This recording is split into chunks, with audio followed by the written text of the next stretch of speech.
Okay, so hi, Steve. I'm Hello. here with Steve at Elemental Training Center. You're the founder of the business. For how long have you owned Elemental Training Center? We've had the gym since the end of 2002, so 8 years. Okay, great. Why do you own a training center? I want to get right to the meat of the matter here. Because I got no place else to go. No, well, I got fired from my last job. No, I need to get serious. Yeah. One of the things that happened to me as a young person is I got interested in rock climbing, and immediately was interested enough in it that I wanted to try to get better. Mm-hmm. And part of getting better in climbing, I learned, was training. And so my schooling all sort of took that aspect of learning the most about physiology and exercise and methods of training. And so when I went through college, I majored in exercise science. Okay, at University of Wyoming? Mm-hmm, yeah. So is your degree in exercise physiology or exercise? Yeah, exercise physiology is what the degree is called. And it's interesting. It's sort of a worthless degree. They don't teach you a whole heck of a lot. It's more set up as a basis for a graduate program. Mm-hmm. And so it worked out as a good basic structure for me, but most of the learning of training has come after college. And so just with getting back to your question, mm-hmm. the most important thing for me was to build this gym where we could actually help our athletes get better and better. And that all kind of came out of my original interest in rock climbing. Did you start out, you're a personal trainer and a coach too. You've been training athletes for over 10 years, is that correct? Yeah. When I was in college, and that's more than 10 years ago now, mm-hmm. but when I was in college, I designed training programs for my friends and workouts and things like that. And then I worked with some climbers, professional type climbers at the time, things mm-hmm. like that.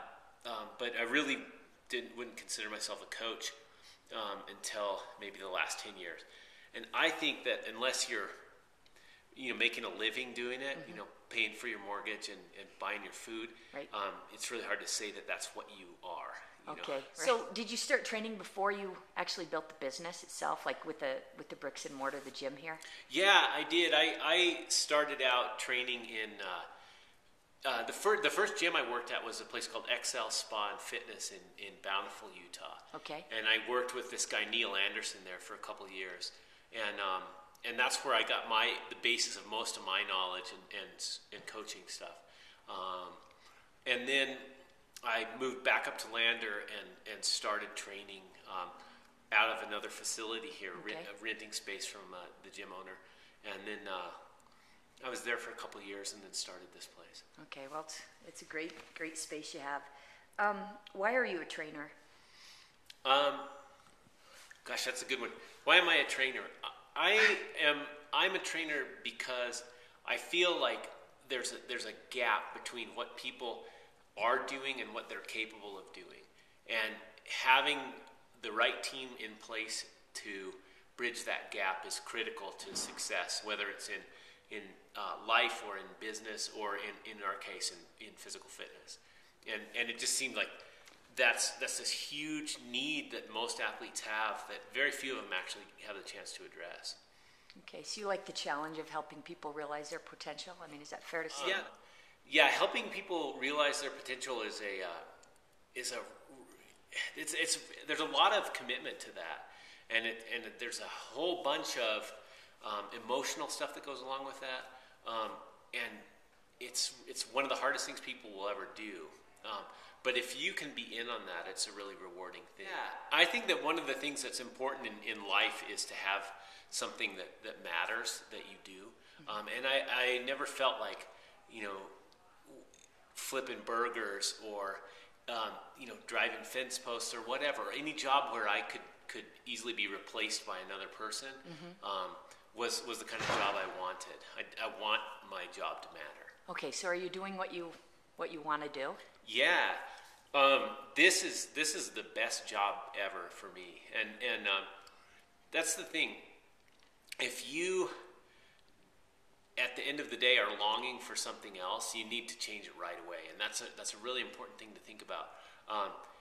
And it might not be changing your job or your life or your house or whatever, but it's important to address those things and to recognize that yours, you know what's going on in your life. And if your job doesn't feel right, it's probably not right. Approximately how many athletes do you work with? How many clients do you have? You personally? Yeah, athletes that work under me, I probably have 60. Wow. And that goes anywhere from basic training plan design to my long distance athletes that live in different cities to my 3 and 4 day a week people here. Okay.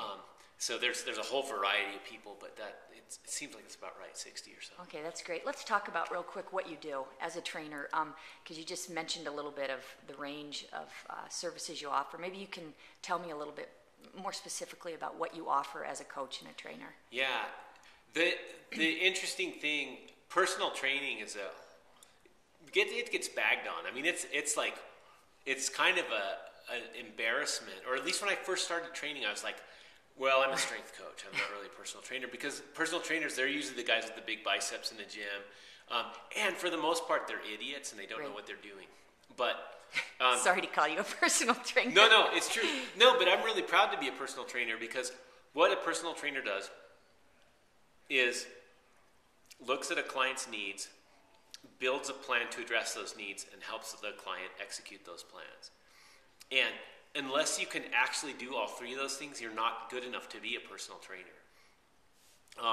And so what you see typically in the industry is guy builds one kind of decent workout, and then he runs every person he knows through that same exact workout. And it's probably something he's good at, like chest press and biceps or something.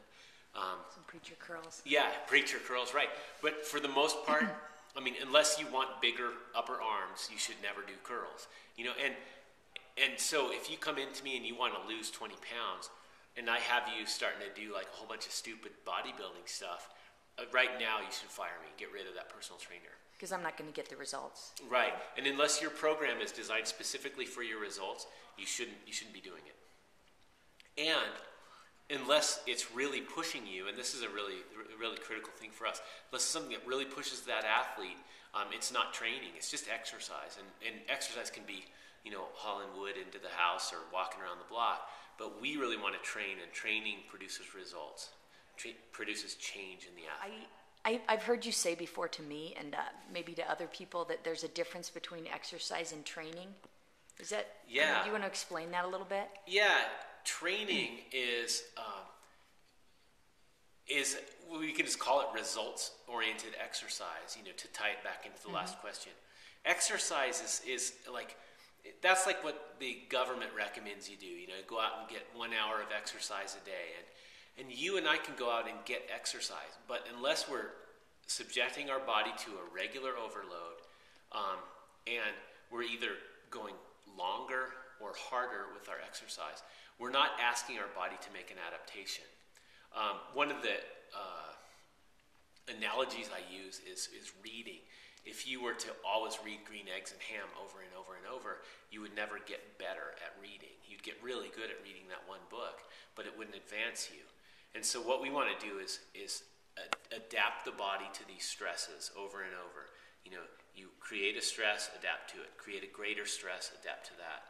And that's how athletes progress. And that's training, and that's that leads to higher performance. Yeah, and there are plenty of good exercise programs. 30-minute circuit that you go through, use the same weights over and over. A lot of people will call it an exercise routine, but routine is death, because you actually get weaker as you go through routine.